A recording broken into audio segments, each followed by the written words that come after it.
back to Reactioncast. It's your host, Jesus, aka Tyrant Dominus, here to give you another series review. This time around, we're jumping back into Dimension 20's Burrow's End. Terrible is coming. The seasons are changing, yes, but they always have. The dread you feel is the sense of an oncoming storm. There's no hiding from this.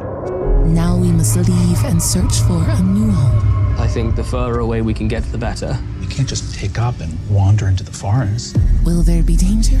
Of course, my darlings. There's more to fear in the wide world than the violence of fang and talon. It's something darker. The monster's coming. We can fight them. And we're back in the dome with, this time, our 20th season. Yes, it's 20 seasons of Dimension 20. And with our GM, Abria Ironguard, back on the reins. So it's gonna be a fun one, definitely. But with our players, this is where I'm always interested to see who our players are and who they'll be playing. Joining the fray for Burrow's End is Brennan Lee Mulligan, Siobhan Thompson, Rashawn Scott, Jasper William Cartwright, Erica Ishii, and Isabella Rowland. What a wonderful cast! I am surprised. There are two new members to the dome. Rashawn Scott. I've been seeing her on the Dropout scene, and I loved all her performances and all her things that she's been on some of the Dropout shows. So having her in the dome was really fantastic. And Jasper William Cartwright, 1/3 of the three black halflings, a wonderful person that I've been wanting one of those guys to be in Dimension 20, to just kind of show up once. So it was great to see Jasper there. But what is the story? What is the story that we are kind of delved into for Burrow's End?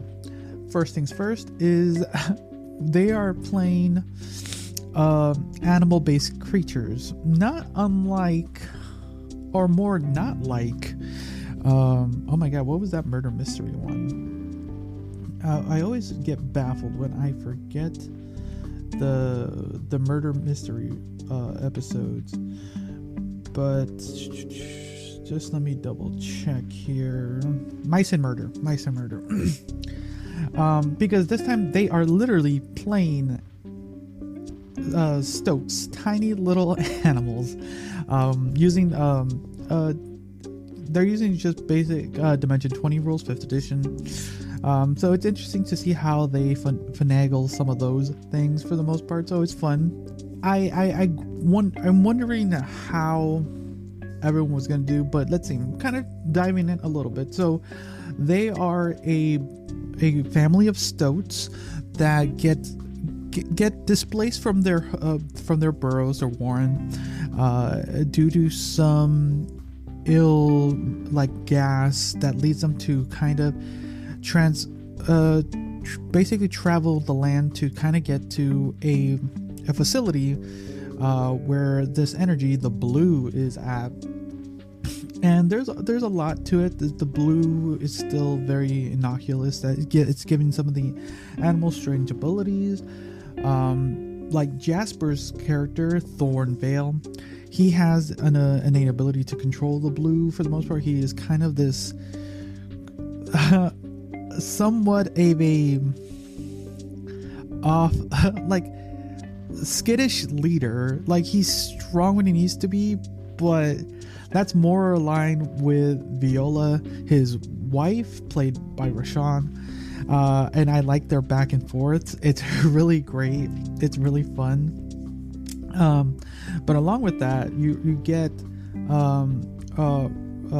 Viola's sister, Tula, played by Brennan Lee Mulligan, and you get this kind of tired out mother, Stowe, who's kind of just trying to kind of keep some semblance because of her two children who are coming of age, and those two are played by Siobhan and Isabella. Jason and Lila, I love this family dynamic that they're doing. It's like they're a family, so you get some fun interactions, some fun storytelling. But a family wouldn't be anything without the grandmother character played by Erica. So you get some wonderful performance, some very like silly like old people joke is just like not wanting to change for the most part. It's hilarious. A lot of visual gags with sweets, definitely. So because I usually watch and listen to these, watch when it premieres and kind of listen to it a couple days later while I'm at work. So some of the visual gags are missed here and there, but overall, the family dynamic that they're trying to do with it, I really enjoyed. But how's this 10 episode series going into 20 seasons for this side quest? I feel the story they told this time around was very, very interesting with mystery. I liked how they used like these small animals. There weren't as many battle maps, but that is not to say that they didn't use the ones they did pull out without some like very varied interactions, I would say. Because for the most part, if you've been watching since the beginning of the inception of Dimension 20, it always feels like the show has been one season, one episode of story, one episode of battle map, one episode of story, and so on and so on. There has been some seasons where we had no battle maps. There has been seasons where actually, yeah, there's been a couple, and there was a season when they were using oh my god, what is it?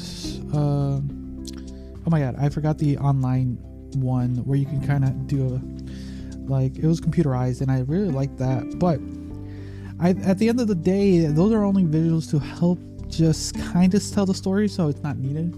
And I think for 20 seasons in, and the way this story is told, they did a good job with how laid out it is, how very not straightforward. What's the word I want to say?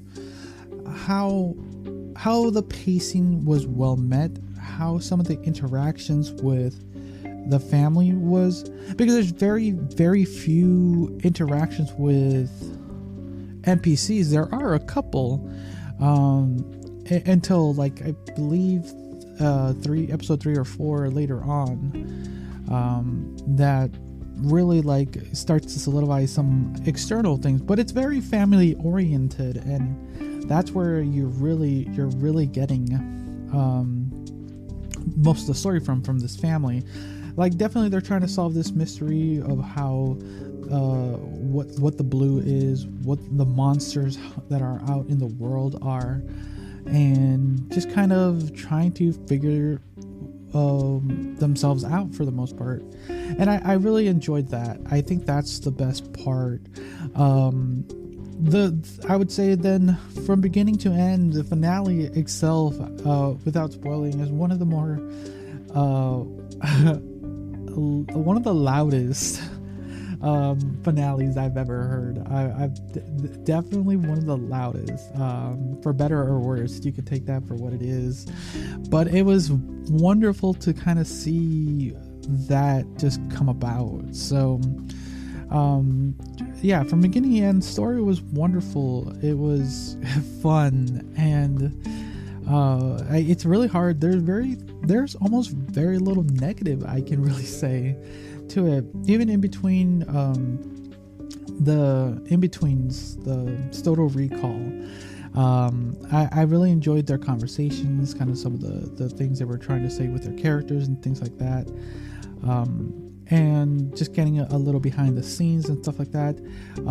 They added a few fun extra things to kind of add to the world. They added there's not really a big spoiler, but they kind of add like some tech that they have to use, and through some intelligence checks they are able to play like tape recorders to kind of gain information, kind of like a game where you're trying to gather information and you find like notes and things like that. I like how they play around with that. It's interesting. I really enjoyed it, and I'm glad that we got to get 20 seasons in. And definitely I enjoy this cast, definitely having Rashawn and Jasper on this one, because for the most part we've all seen Siobhan and Erica and Izzy on this show multiple times, and definitely having Brendan as a player is great. But it's for me, it's very rare for me to see Abria as a GM. I know she does a lot of other things, but it's like hard for me to just gather stuff. So when I get to see her on Dimension 20, there are other works she has. I know she did a little bit of an like epilogue story on Adventure Zone, and I enjoyed that too. But it's fun to see.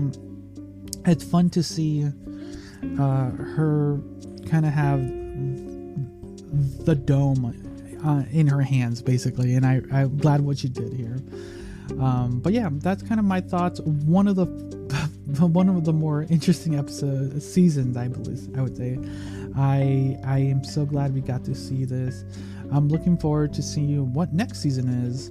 But yeah, let me know your thoughts down below if you're watching this on YouTube or Spotify.